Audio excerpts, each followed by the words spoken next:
This tier list ranks the effectiveness of every call-in weapon against the Terminids, the bug-like enemy of Helldivers 2, based on the effectiveness of these weapons from personal experience. Onto the list, starting with all the anti-tank options. First, we have the LAS-99 Quasar cannon. This weapon is squarely in S tier. It has the ability to one-shot chargers and two-shot bile titans. It closes bug holes and destroys shrieker nests and spore spewers. It also has infinite ammo. It is a perfect support weapon for taking out heavies, and it doesn't require a backpack slot to use. Next, we have the EAT-17 Expendable anti-tank, another S-tier option for those who want to use another support weapon. This stratagem calls in 2 rockets that have 1 shot each and can take out chargers in a single headshot or bile titans in 2.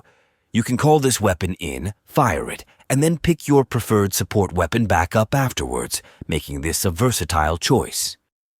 Next up, we have the GR8 Recoilless rifle in B tier. Still a good choice. It can take out chargers in 1 headshot and bile titans in 2. But it does require a backpack slot to be used by either you or a teammate, making the reloads long either due to coordination or a naturally long reload if reloading yourself. Next, we have the last of the AT weapons, the FAF-14 Spear in C tier. This weapon is in a strange place at the time of recording. Its power is insane, being able to take out bile titans with a single headshot, but more often than not takes 2 shots because of the lock-on. It has major targeting issues right now, so the lock-on does not always work as intended. On to the machine gun support weapons, starting with the M105 Stalwart in S tier. This weapon has 1,000 rounds of ammunition when called in.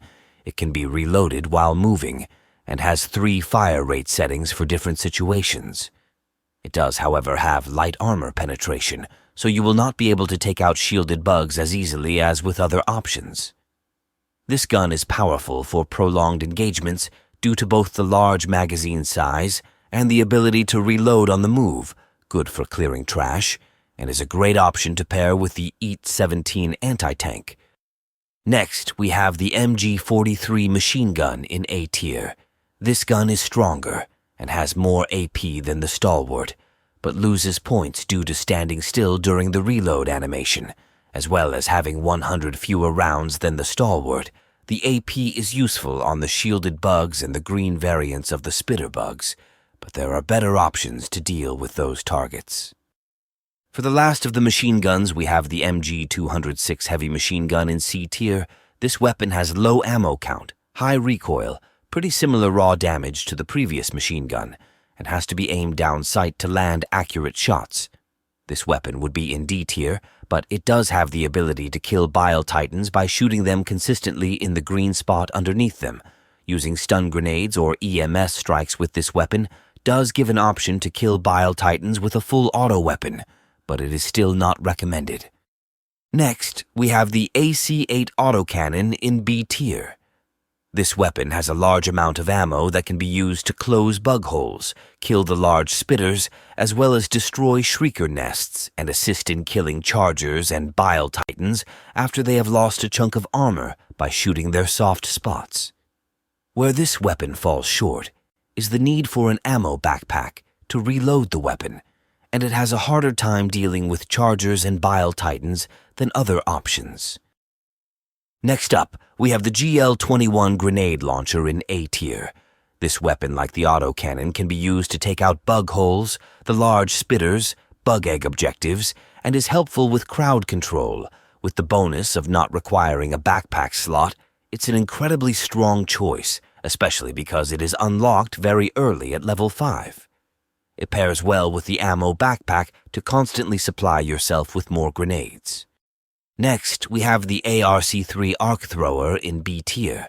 This weapon has a love-hate relationship with players and teammates alike. An inexperienced user can be the cause of many friendly fire incidents in one match, but the arc thrower also has the ability to deal with every threat the bugs can throw at you, including chargers and bile titans, a versatile but scary weapon to have on your team. The next weapon is the FLAM-40 FlameThrower in A tier. This weapon can take out chargers quickly by aiming at their legs, and is very good at crowd control. It is possible to set yourself on fire with this weapon if you're not careful, so an experienced user will get the most out of this weapon, but it can effectively deal with all threats up to, but not including a Bile Titan. Up next is the LAS-98 laser cannon in D tier. This weapon's main perk is infinite ammo due to the cooldown of laser-type weapons. But the damage output of this weapon is pretty lackluster compared to almost any other support weapon, and while it can take down larger targets, it is not worth the effort to try. Next on the list is the APW-1 anti-material rifle in D tier. This is one of the long-range support weapon options and is an okay weapon, but not for bugs.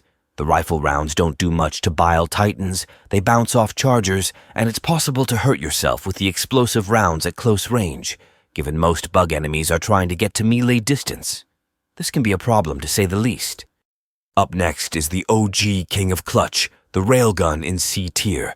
This weapon on release was the first choice of any high-level Helldiver. It was able to take out armor with ease, but now given you have to use it in unsafe mode to get any value out of it on bugs, it's best to bring another anti-tank option, but it can be useful in the right hands. And lastly, a weapon you ride instead of hold, the Exo-45 Patriot Exosuit in S tier, affectionately known as the Mech. This exosuit can turn the tide of battle almost instantly, mowing down chargers with rockets and smaller targets with the 1,000-round machine gun.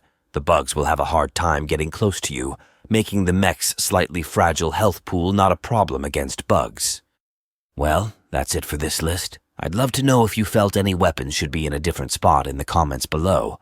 This might be based on my personal experience, but I'd love to know your thoughts as well. I hope you enjoyed the video and thank you for watching.